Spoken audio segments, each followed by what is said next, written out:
Obrigado, pastor, pelo carinho. Gente, boa noite. A graça de Jesus para todos. É uma alegria enorme estar aqui com vocês. Eu estava pensando ali, a gente orando, né? O pastor Milton pediu para a gente dar as mãos ali. E eu pensei como é que Deus é bom. Eu gosto dessa multicor das expressões do povo de Deus. Então, eu sou um pastor batista. Preguei ontem aqui, por exemplo, na Assembleia de Deus. E hoje estou aqui na Casa da Rocha. Então, isso é maravilhoso, né? Posso pregar também em presbiteriana, em qualquer igreja que for, porque ali é o corpo de Cristo. Onde estiver o povo de Deus, a gente tem que estar lá unidos, né? Porque afinal de contas é um corpo apenas, espalhado aí ao redor do mundo inteiro. Então é um prazer de fato, mais uma vez aqui, é uma honra mesmo estar com vocês. Ouço falar desse trabalho aqui que a Casa da Rocha vem desenvolvendo há um bom tempo já, há vários anos eu venho ouvindo o que está acontecendo aqui, e é um prazer estar aqui agora pessoalmente com vocês. Muito bem, falar da reforma protestante é um desafio, porque não tem como a gente falar de tanta coisa que aconteceu há 500 anos praticamente, que vamos comemorar agora, no dia 31 de outubro, agora desse ano, 500 anos. Então, 31 de outubro de 1517, aconteceu esse grande evento que de fato mudou a história do mundo, em especial a história do mundo ocidental, mas a reforma protestante alcançou o mundo inteiro. Então falar de, por exemplo, sola fide, que só para a gente entender aqui rapidamente, antes de a gente entrar de fato no texto bíblico que eu separei para a gente pensar nessa noite, o Martinho Lutero, o grande reformador, talvez uma das vozes mais conhecidas da reforma protestante, ele, além das suas teses que ele escreveu para fazer uma contraproposta à Igreja Católica da época, a instituição católica romana da sua época, da Idade Média ali, da Alemanha, ele criou então essas chamadas 5 solas, as famosas 5 solas. Então, hoje, pela graça de Deus, a gente quer pensar sobre sola fide, só a fé. Por que só a fé? Porque exatamente na época do Martinho Lutero, a Igreja Católica ensinava que para você se achegar a Deus, você tem que dar alguma coisa em troca. Em especial o seu dinheiro. Então você só se achega a Deus se você der dinheiro para Ele. Você só é aceito no amor de Deus, nos braços de Deus, na salvação em Cristo Jesus, se você der dinheiro. Se você der o seu dízimo, a sua contribuição, naquela época a sua contribuição para você construir a Basílica de São Pedro da época. Então o seu lugarzinho estaria reservado no céu, caso você desse dinheiro. Mas nós vamos orar, eu quero chamar você para orar mais uma vez comigo, e nós vamos ler o texto bíblico dessa noite. Ore comigo, coloque o seu coração diante do Senhor mais uma vez, pedindo para que Ele nos visite, pedindo para que o seu Espírito Santo use essa palavra para mexer conosco, para trabalhar o nosso coração, para fazer aquilo que só o Senhor sabe fazer, para fazer aquilo que a própria palavra tem por missão fazer, transformar o nosso ser interior, mudar a nossa imagem, para que seja a imagem e semelhança de Jesus Cristo, o Filho de Deus.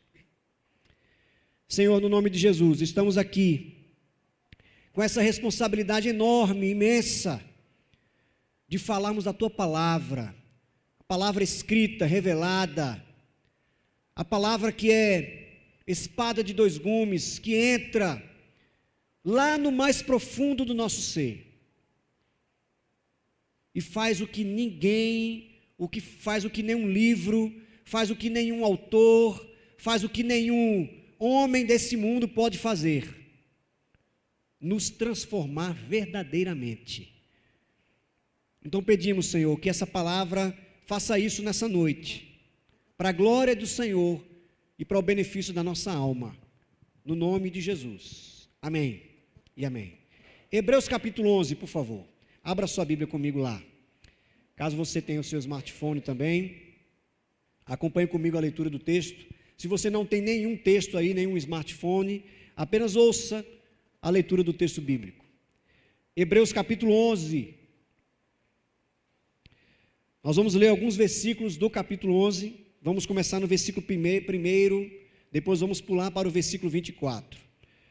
Então, Hebreus capítulo 11, a partir do verso 1, diz assim: a fé mostra a realidade daquilo que esperamos.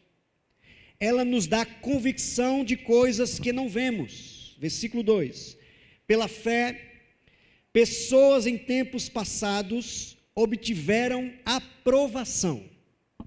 Versículo 24 agora.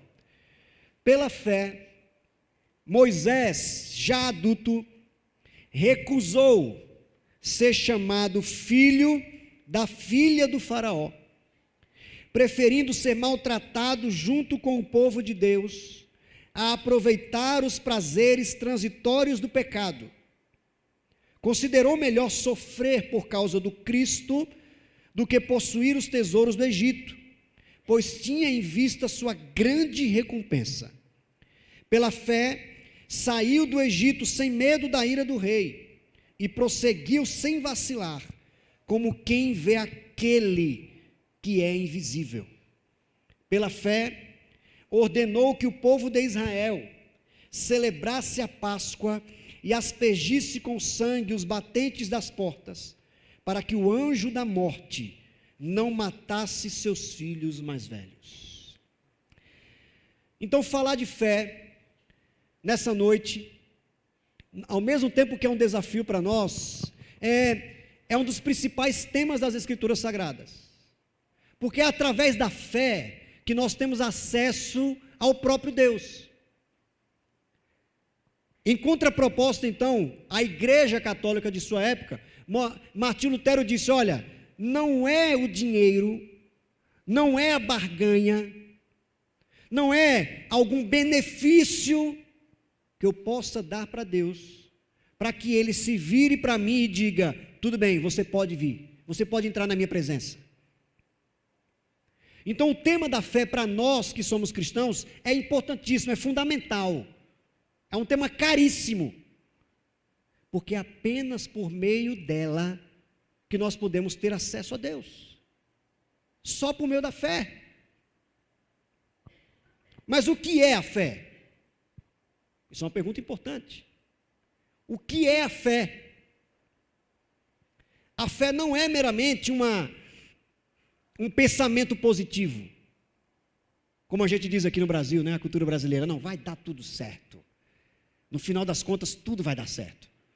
É verdade, às vezes tudo dá certo, mas nem sempre dá certo.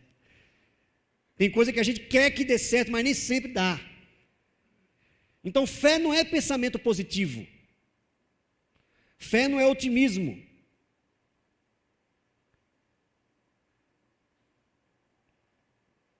Fé é confiança irrestrita em Deus que gera obediência. Isso é fé. Então a fé, de acordo com as Escrituras Sagradas, ela está diretamente ligada a uma aliança que Deus fez conosco em Cristo Jesus. Então perceba, preste atenção.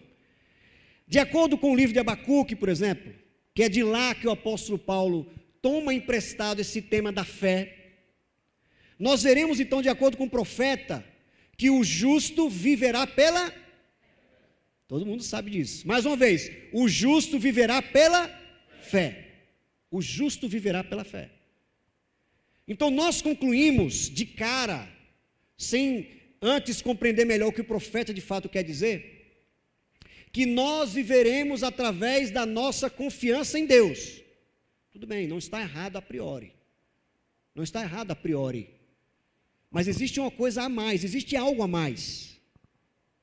O justo viverá pela fé significa dizer que o justo viverá pela sua fidelidade à aliança que Deus fez com você. Isso é viver pela fé. Ou seja, é aceitar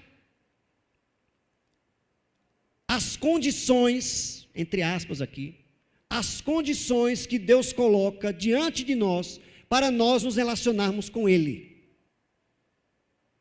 Isso é fé. Fé, portanto, é sinônimo de obediência. Isso é fé. Fé, então, é eu dizer assim: Senhor, eu estou disposto, então, a andar com o Senhor agora nessa relação de amizade, de aliança, de parceria, porque eu sei que o Senhor vai fazer a sua parte, portanto eu também quero fazer a minha. Isso é fé. Fé é fidelidade ao que Deus faz. Fé é resposta àquilo que Deus faz. É por isso então que o autor aos Hebreus vai dizer, no versículo 1, me permitam ler mais uma vez: a fé mostra a realidade daquilo que esperamos, ou seja, daquilo que Deus fará. Ela nos dá convicção de coisas que não vemos, ou seja, nós não estamos vendo ainda. Então viver pela fé realmente às vezes é não enxergar o cenário completo, é não enxergar de fato todo o horizonte, mas ao mesmo tempo, como Paulo diz, nós servimos a um Deus que cumpre aquilo que diz. Nós amamos e caminhamos com Deus que não mente, que não trapaceia, que não tem duas palavras, que não tem duas agendas. Deus é Deus, Ele tem apenas uma palavra. Então caminhar pela fé é dizer assim: eu posso não ver todo o cenário, mas uma vez que eu sei que Deus cumpre a parte dele, eu vou fazer a minha, eu vou caminhar aqui, estou indo, estou confiando no que Ele está dizendo. Aí o versículo 2 diz: pela fé, pessoas em tempos passados obtiveram aprovação. Portanto, gente, antes de ir para Moisés aqui, é importante dizer o seguinte: nós não podemos cair no erro de pensar que a fé é apenas uma relação unilateral. A Reforma Protestante usou o conceito de fé principalmente para falar sobre justificação. Talvez alguém aqui já tenha ouvido falar nisso. Justificação pela fé. Portanto, nós somos justificados, ou seja, declarados justos por Deus, por causa da fé que depositamos nele. Não é assim que nós aprendemos? Mas talvez o equívoco que nós podemos cometer é o seguinte: é de pensar que a justificação é o grau último da nossa relação com Deus. Estamos justificados, basta, pronto. Já somos salvos, não é? Se já somos salvos, não precisamos fazer mais nada. Deus já me salvou porque eu depositei a minha fé em Cristo Jesus, no sacrifício dele. Não há mais nada o que fazer, porque Deus já fez tudo. De uma certa forma, ok, está certo. Mas o argumento, ele precisa ir mais além. O raciocínio precisa se ampliar um pouco mais, para de fato afirmar o que a Escritura diz. De modo que a justificação é apenas uma passagem, vamos dizer assim, para a nossa relação última com Deus. Como diria o teólogo James Packer. Ele disse que a nossa relação com Deus não se resume à justificação, porque justificação pressupõe um juiz. O juiz bate o martelo e diz: você é justo, ou você é injusto. A nossa relação com Deus não é de um juiz. Eu não me relaciono com um juiz simplesmente. A nossa relação com Deus, em última instância, é com um pai. Portanto, a palavra do Evangelho explica Deus como um pai, não como um juiz. Deus, em última instância, é pai, não é juiz. Porque foi assim que o próprio Jesus, o Filho unigênito de Deus, o revelou. Deus é pai. É assim que Ele é. Mas por que Moisés? Por que escolher Moisés para falar num dia sobre a Reforma Protestante? Porque Moisés entendeu exatamente, de maneira profunda, o conceito de fé. Ele entendeu o conceito de fé.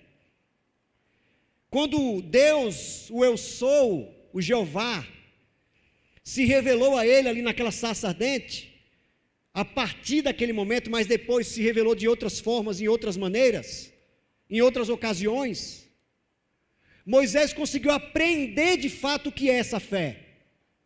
Fé diz respeito, então, à resposta que eu dou a Deus que faz aliança com os homens. Isso é a fé. Então perceba o que é que o autor aos Hebreus fala sobre isso. Moisés recusou ser chamado filho da filha do faraó, preferindo ser maltratado junto com o povo de Deus, a aproveitar os prazeres transitórios do pecado. Considerou melhor sofrer por causa do Cristo do que possuir os tesouros do Egito, pois tinha em vista a sua grande recompensa. Pela fé, olha aí, pela fé, saiu do Egito sem medo da ira do rei e prosseguiu sem vacilar, como quem vê aquele que é invisível. Pela fé, mais uma vez aí, ordenou que o povo de Israel celebrasse a Páscoa e aspergisse com sangue os batentes das portas, para que o anjo da morte não matasse seus filhos mais velhos. Gente, lendo essa história de Moisés aqui, eu concluo o seguinte sobre a fé. Percebam aqui comigo. Eu concluo que a fé, quando é levada até a última consequência, ela nos leva a um relacionamento dinâmico com Deus. A fé, portanto, ela traz em si esse dinamismo, de modo que ela cria, no caso de Moisés aqui, 3 movimentos. 3 movimentos a fé cria a partir do nosso relacionamento com Deus. Uma vez então que fé é a resposta que eu dou a Deus, através da minha fidelidade e da minha obediência, porque Ele começou uma aliança comigo, essa fé gera 3 movimentos, 3, a partir do exemplo de Moisés. Primeiro movimento então que essa fé cria, é o movimento da renúncia. Renúncia. Perceba o que o autor aos Hebreus diz, que Moisés então, por causa da fidelidade, por entender que ele tem uma parte a cumprir na aliança que Deus fez com ele, não é apenas Deus quem faz algo, o homem também faz, a partir do momento que ele entra em comunhão e nessa relação dinâmica com o próprio Deus. O próprio Moisés, então, recusou ser chamado de filho da filha do faraó, preferindo ser maltratado junto com o povo de Deus, a aproveitar os prazeres transitórios do pecado. Renúncia. Você pode dizer assim, mas por que Moisés precisou renunciar a tudo isso? Qual a relação que existe aqui entre a corte de Faraó e o próprio pecado? A gente não precisa ir muito longe, né, gente? Vamos apenas trabalhar um pouco a nossa imaginação aqui para entender. Se nós assistimos qualquer filme dessa época que retrate o que acontecia nos palácios de um faraó, nos palácios de um rei poderoso, nós sabemos que dentro de um palácio, quem tem poder faz qualquer coisa.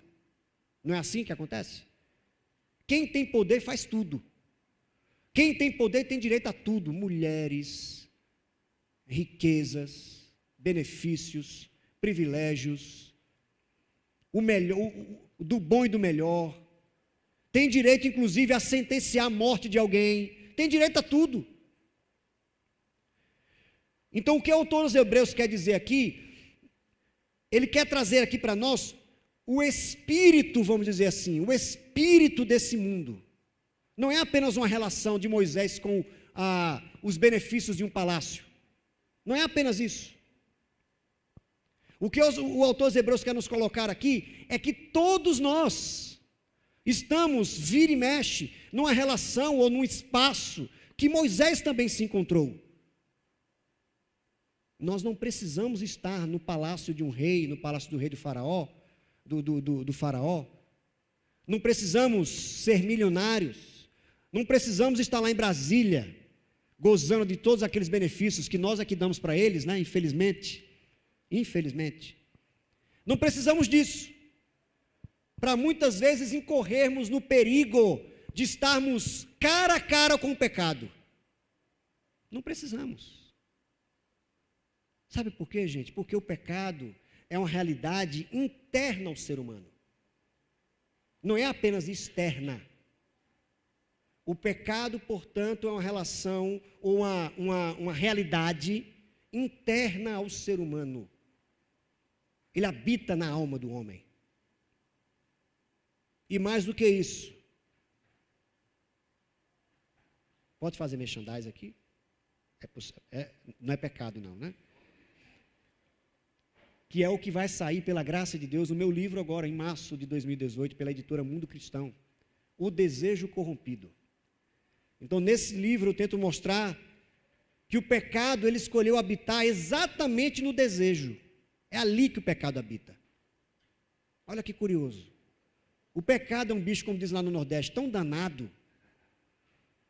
É um bicho tão danado, que ele resolveu habitar no desejo. O pecado não habitou no corpo, como muitos pensam, que o pecado é sinônimo da carne, do corpo. Não é. Isso não é bíblico. O pecado não é o sinônimo das ideias, como alguns também pensam. O pecado habitou no desejo. É lá que ele habita. É por isso que Paulo, principalmente, vai falar sobre alguns desejos maus que nós temos, de paixões más que nós muitas vezes desenvolvemos. Portanto, nós não precisamos habitar em certos ambientes da sociedade para lutarmos contra certos desejos maus que habitam em nós. Desejos que podem gerar inveja, que podem gerar um sentimento de adultério, que pode gerar um impulso de ganância, que pode gerar um impulso de tomar o que é do outro, de cobiça. Basta simplesmente nós existirmos para nós lutarmos contra essas coisas. Então, o que é que o autor dos Hebreus está falando aqui sobre Moisés? Moisés, pela fidelidade a Deus, que é o conceito mais básico de fé, pela fé, ele resolveu renunciar a essas coisas. E, gente, se nós, mais uma vez, entendermos a cultura da época, a cultura egípcia, nós sabemos que o Egito da época era a maior potência que existia, a maior. Então, para a época, seria um desatino uma pessoa recusar habitar no palácio do rei. Como recusar uma coisa dessa? É como se o imigrante chegasse nos Estados Unidos, não em Miami, né? Porque Miami agora está nessa situação difícil. Mas é como se o imigrante chegasse nos Estados Unidos e começasse a gozar dos benefícios, começasse a trabalhar e ganhar dinheiro, mas ele sabe que a forma com que ele está ganhando dinheiro é um pouco ilícita. Mas ele vai dizer assim, não, mas Deus me trouxe para cá. Eu tenho o privilégio de ter entrado nesse país e agora estou crescendo profissionalmente, financeiramente, algo que eu não tinha no Brasil. Mas essa pessoa entende que por causa da sua fidelidade a Deus, ele não pode continuar naquele país. Ele não pode. Que é exatamente o contrário do que nós verificamos lá, quando eu pastorei lá há mais de 10 anos atrás, vendo aqueles brasileiros que queriam de fato uma vida melhor, que eram cristãos, convertidos, que já chegaram lá sabendo quem Jesus é, desenvolvendo a sua relação com Jesus, mas escolheram esse caminho um pouco mais difícil, mais complicado, de ter que abrir mão da ética cristã, de ter que abrir mão da fidelidade a Deus para poder ganhar dinheiro. Então a renúncia, gente, de fato ela não é fácil. A renúncia é difícil, porque muitas vezes nós vamos nos ver diante de certos benefícios, privilégios, que nós vamos ter que abrir mão. Mas a fidelidade a Deus, o olhar lá na frente, saber que não é barganha, mas é exatamente o que diz aqui, Hebreus capítulo 12, veja comigo em Hebreus capítulo 12. O autor aos Hebreus quer nos motivar a fazer isso, porque Jesus também fez. Veja o versículo 1 que aqui diz. Hebreus 12, versículo 1. Portanto, uma vez que estamos rodeados de tão grande nuvem de testemunhas, livremo-nos de todo o peso que nos torna vagarosos e do pecado que nos atrapalha, e corramos com perseverança a corrida que nos foi posta diante de nós. Mantenhamos o olhar firme em Jesus, ou seja, olhe para Ele como exemplo do que eu vou dizer agora, que está aqui no texto. O líder e aperfeiçoador da nossa fé. Por causa da alegria, preste atenção, por causa da alegria que o esperava, ele suportou a cruz, sem se importar com a vergonha. Agora ele está sentado no lugar de honra, à direita do trono de Deus. Gente, perceba o que é que o autor aos Hebreus quer nos dizer aqui. Que a nossa renúncia, ela não vai se tornar um fim em si mesma. Que querermos ser fiéis a Deus, buscarmos sermos fiéis à aliança que Deus fez conosco através de Jesus Cristo, e renunciar a toda forma de desejo mau, de pecado, de privilégios nebulosos, não será um fim em si mesmo. Porque lá na frente, já existirá, nos esperando, a grande alegria, o grande gozo, o grande prazer da própria presença de Deus. Lá na frente não é na próxima vida, é daqui a algum tempo. Porque foi isso que Jesus provou, e é isso que o autor dos Hebreus quer nos estimular. Olha, da mesma forma que aconteceu com Jesus, também acontecerá com cada um de vocês. Jesus, então, já sabia da sua recompensa. Não é uma recompensa financeira, mas é a recompensa da alegria da própria presença de Deus. Não existe maior recompensa do que essa. De nós sabermos que ao renunciar a algo mal, nós teremos ainda mais de Deus em nós. Ainda mais. Foi por isso que Moisés renunciou. Porque ele sabia o que o esperaria. Tipo assim, é muito melhor, eu posso até ficar triste aparentemente, porque eu vou renunciar a tudo isso, mas eu sei que o que me espera, de fato, é o que a minha alma precisa. É disso que a minha alma tanto anela. O que a minha alma tanto anela, não é necessariamente um iPhone 7, por mais que ele seja legal, mas o que a minha alma de fato, lá no seu mais íntimo precisa, é de Deus. É da graça de Deus. Então esse é o primeiro movimento. É o movimento da renúncia. Por causa da nossa fidelidade a Deus, nós renunciamos a certos prazeres, privilégios, que têm cheiro de pecado. E nós sabemos que pecado é sinônimo de morte, de destruição, de separação, de divórcio. O segundo movimento, então, que a nossa fidelidade a Deus gera, é o movimento da mudança. Não só da renúncia, mas da mudança. Olha o que aqui diz o 27. Pela fé, saiu do Egito sem medo da ira do rei, e prosseguiu sem vacilar, como quem vê aquele que é invisível. Então, por causa da nossa fidelidade a Deus, gente, nós não apenas renunciamos, mas nós permitimos que Deus faça toda a mudança que Ele precisa fazer em nós. Então eu gosto de pensar o seguinte, eu sou um fã da Reforma Protestante. Como o pastor Hamilton disse, um livro que sai pela Mundo Cristão agora, editora Mundo Cristão, sobre os 500 anos da Reforma, tem lá um capítulo meu. Gosto muito desse tema.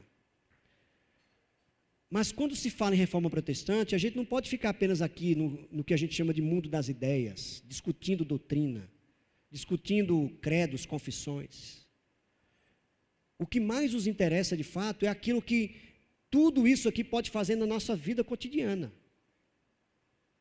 Se não há mudança de vida, nós entendemos errado os conceitos. Se você apenas afirma um conceito doutrinário aparentemente corretamente, de maneira ortodoxa, mas se você continuou sendo estúpido com sua esposa, você não entendeu nada. Você não entendeu o conceito. Na verdade, para a Bíblia Sagrada, não importa você entender o conceito se a sua vida não foi transformada, não importa. Às vezes é melhor você nem entender o conceito, mas viver uma vida santa, reta, justa, diante de Deus e dos homens. Faz muito mais sentido. Então fomos nós que criamos essa separação entre a doutrina certa e a vida errada. Nós fizemos essa separação, não existe essa separação. Ou nós vivemos à luz daquilo que cremos de fato, ou a gente está crendo da forma errada, equivocada. Então o que Moisés nos diz aqui é: eu não apenas renuncio, mas por causa da alegria que virá ao meu encontro, desse prazer que tomará conta da minha alma, porque é o próprio Deus quem se encontrará comigo, de maneira redobrada, dupla, tripla. Eu não apenas renuncio, mas eu permito que Deus faça mudanças em minha vida. Eu permito. Moisés aqui saiu geograficamente do Egito, mas para demonstrar exatamente isso, é uma ruptura. É uma ruptura entre o passado e o presente. É uma ruptura. Chega. A minha vida no Egito já passou. E você vai perceber que a própria Escritura Sagrada vai usar a ideia de Egito, como uma metáfora, né? Não é só um lugar geográfico. O Egito na Bíblia ele vai se transformar numa metáfora. Numa metáfora de quê? Na metáfora da vida do pecado, lá do passado. Da vida pregressa, como dizem. Então o Egito se transforma na metáfora da maldade. Da mesma forma que a Babilônia também se transforma na metáfora da maldade na Escritura Sagrada.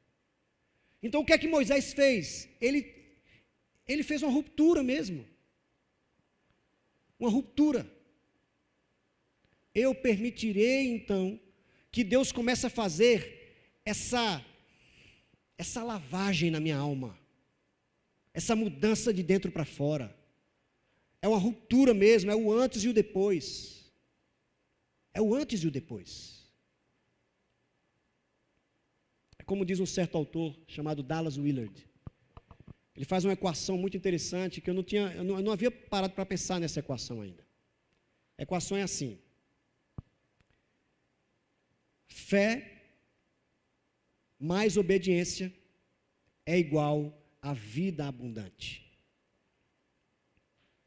Fé mais obediência que é igual a vida abundante. Ou seja, nós só provaremos de fato dessa vida abundante que Jesus Cristo nos promete. Que vida abundante é essa? É uma vida plena mesmo. É uma vida que se vive de fato. É uma vida que se realiza de fato. Mas se existir alguma coisa aqui anteriormente, alguma coisa prévia aqui, a obediência, que é a mesma coisa de fidelidade, de fé. É isso. Fé é obedecer.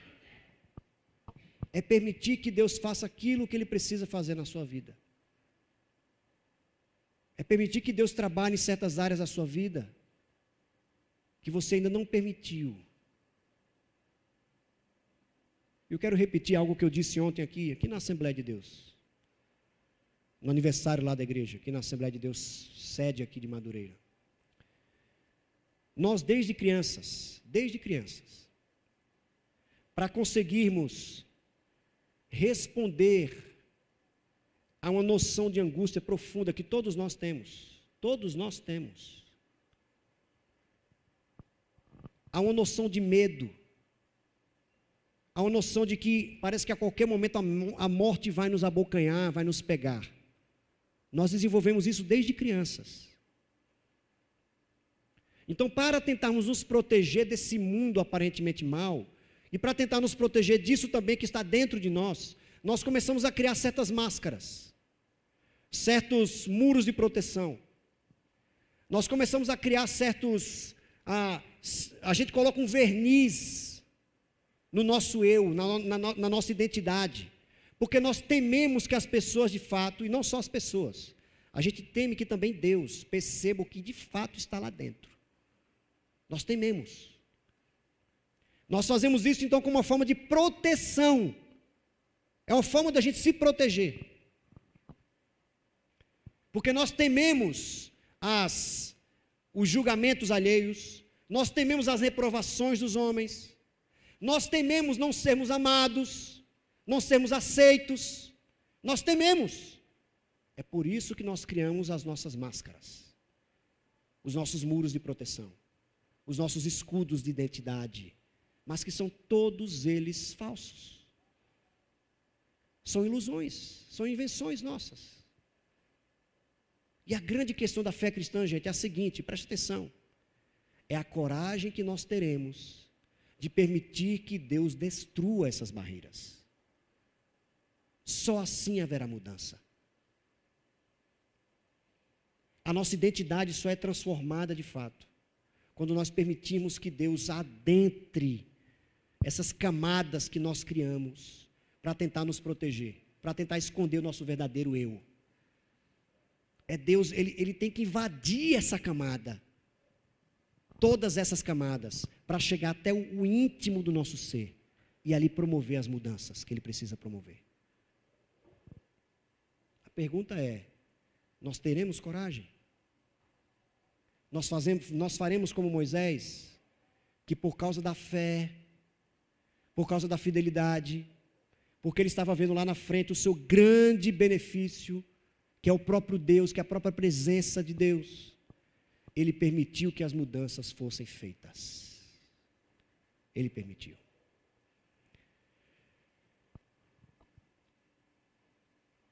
Esse é o segundo movimento. O primeiro movimento, então, é a renúncia. O segundo movimento que essa fidelidade a Deus gera é a mudança. E o terceiro e último movimento é a adoração. Adoração. Olha o que é que diz aí o versículo 28. Pela fé, ordenou que o povo de Israel celebrasse. Olha a ideia de celebração. Celebrasse a Páscoa e aspergisse com sangue os batentes das portas, para que o anjo da morte não matasse seus filhos mais velhos. Adoração. Guarda essa palavra. Adoração. Certamente vocês já sabem que a adoração necessariamente não é sinônimo de música. Não necessariamente. Adoração não necessariamente é sinônimo de louvor, louvor cantado. Não necessariamente. Pode ser, como também pode não ser. A adoração vai muito mais além. A adoração vai mais longe. A adoração para a Escritura Sagrada é tão importante que ela vai de Gênesis a Apocalipse. O livro de Apocalipse, na verdade, se encerra com a chamada doxologia, com a adoração a Deus. Mas por quê? Essa aqui é a pergunta que temos que fazer. Por que a adoração é tão importante para a Bíblia? Não é porque simplesmente Deus quer que a gente cante. Não é só isso. Não é porque Deus acha bonito a gente celebrar, a gente cantar, a gente entoar cânticos. Não é só isso. Mas é porque é como se a adoração na Bíblia fosse um grito de libertação. A adoração, de acordo com a Bíblia, é o sinônimo de libertação. É um grito de vitória. É um grito de vitória, porque nós estamos agora passando de um estado velho, de uma condição de morte, de uma condição de corrupção, de deterioração, para agora uma condição de vida, de libertação, de amor, de paz, de vitória. É por isso que nós adoramos. Porque é como se disséssemos assim, Senhor, o Senhor merece a honra, a glória, o louvor, a celebração, a adoração, a majestade, a soberania, porque se não fosse o Senhor nos tirando dessa condição de lama, de morte, simbolizada pelo Egito, que nós estávamos, nós não poderíamos sair daqui, dessa condição, se não fosse o Senhor. É por isso que a saída do povo do Egito é também uma metáfora para a libertação de Deus. Quando Paulo pensa de que nós fomos tirados do império das trevas e fomos conduzidos para o reino do Filho do amor do Pai, Paulo está pensando nessa metáfora, saindo do Egito e indo em direção à terra prometida. Essa é a metáfora, esse é o símbolo poderoso. Nós adoramos porque nós fomos libertos, é por isso que nós adoramos. Então ela é mais profunda. Você pode estar em adoração a Deus na sua casa sem cantar nada, mas você sabe no íntimo do seu ser que só Deus de fato merece todo o louvor, porque só Ele teve a capacidade de nos libertar, ninguém mais, dessa condição de opróbrio, de humilhação que nós vivíamos no passado, só Ele, só Ele. Então, pela fé, Moisés disse: celebrem a Páscoa, celebrem, porque esse será o grande marco da nossa libertação, o Cordeiro será sacrificado. Moisés já estava pensando aqui o que iria acontecer no futuro, evidentemente. Moisés, como profeta de Deus que também ele era, ele já estava pensando no que ia acontecer lá no futuro. O grande Cordeiro de Deus, o único, será morto por causa dos nossos pecados, para nos libertar definitivamente do Egito do pecado, e ao terceiro dia ressuscitará e nos dará para sempre a vitória sobre a morte, sobre a lei, sobre Satanás, sobre o pecado, sobre todas as coisas que geram morte nesse mundo, todas as coisas. É por isso que a Escritura Sagrada então resume tudo dizendo: glória, honra, louvor, majestade, soberania sejam dados somente a Ele, porque só Ele merece, só Ele merece. Então o que é que Moisés está nos estimulando a fazer aqui?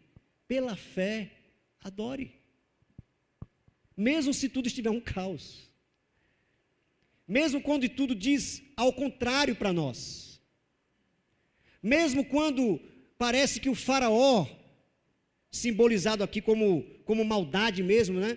Mesmo quando a maldade dos homens tenta nos envolver. E como isso é complicado, gente. Como isso é complicado. Certa vez a minha esposa me perguntou: qual uma das coisas que você mais tem medo? Eu respondi: além de mim mesmo, claro. Eu tenho medo de mim mesmo, porque o pecado habita em mim também, lá na minha alma. Eu tenho medo da maldade dos homens, daquilo que também os homens podem fazer contra nós. E existem maldades que infelizmente nos alcançam. Infelizmente nos alcançam. Mas quando a maldade dos homens nos alcançam, e essa maldade pode ser aqui simbolizada por um desemprego, por uma traição, por palavras ditas de maneira atravessada a você, vindas de alguém que você nunca imaginaria. A maldade, ela veste várias roupas. Mas o que o conceito de fé, de fidelidade nos ensina na Bíblia, é que apesar de tudo isso, nós podemos adorar. A nossa adoração não precisa ficar presa por causa disso. Não precisa ficar presa. Eu gosto daquele cântico que diz, não sei se vocês cantam Cassiane aqui. Às vezes Cassiane é brega às vezes, né? Mas tem algumas músicas dela que são boas. Às vezes ela é breguinha mesmo. Mas tem algumas músicas que são bonitas. Então louve. Simplesmente louve. Está chorando, louve. Não importa, louve.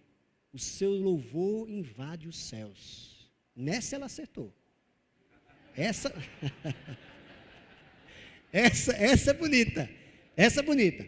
Às vezes, quando a coisa está pegando lá na minha vida, eu coloco lá. Eu estou lavando prato em casa e coloco lá no YouTube, lá. Simplesmente louvo. Vamos louvar. O bicho está pegando, mas vamos louvar. Porque a adoração, gente, de fato, mesmo que não seja resumida a cânticos, mas ela também se transforma, ela também veste essa roupa do louvor. A adoração é um grito de libertação. Que foi o que aconteceu com essa galera aqui. Essa galera estava sendo libertada de maneira inimaginável. Eles nunca imaginariam como alguém pode libertar das garras de Faraó. Como? É impossível. Por isso Moisés teve tanto medo. Como assim, Deus? Como assim eu sou? Eu vou falar para o Faraó? De forma alguma. O senhor não conhece Faraó para pedir uma coisa dessa. Como eu vou fazer isso? Já começou a gaguejar já, né? Como assim? Eu? Só Deus de fato poderia fazer isso, literalmente. Só Deus. O eu sou, o libertador do Egito, o libertador do seu povo, aquele que age em favor do seu povo, só Ele seria capaz disso. Então adore, a despeito de tudo e de todos, porque a adoração é um grito de libertação. A adoração é nós dizermos assim: Senhor, apesar de tudo, eu estou olhando lá na frente, Senhor, a alegria que o Senhor me promete. Caso eu continue aqui, no deserto da vida. Eu estou no deserto, mas eu continuo andando. Eu não estou olhando para trás, mas eu estou olhando para frente. Eu estou olhando lá para a terra prometida, que está chegando, ela vai chegar. Ela vai chegar. Pela fé, pela fidelidade a Deus, Deus nos coloca num novo movimento na nossa vida. A fé, então, nos leva a uma relação dinâmica com Deus. Não uma relação apática, onde apenas Deus fez algo por mim e agora eu vivo a vida de qualquer forma. Não.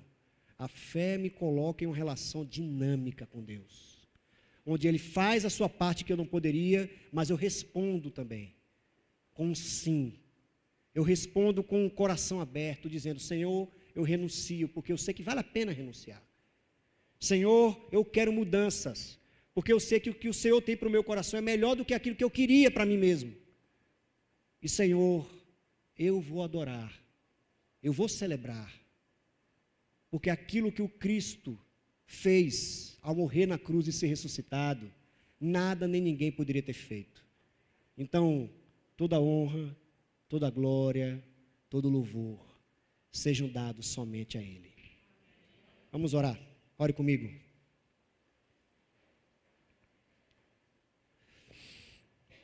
Senhor Deus, obrigado, porque o Senhor um dia fez uma aliança conosco, através do sangue do Calvário. Essa aliança nos aproximou de Ti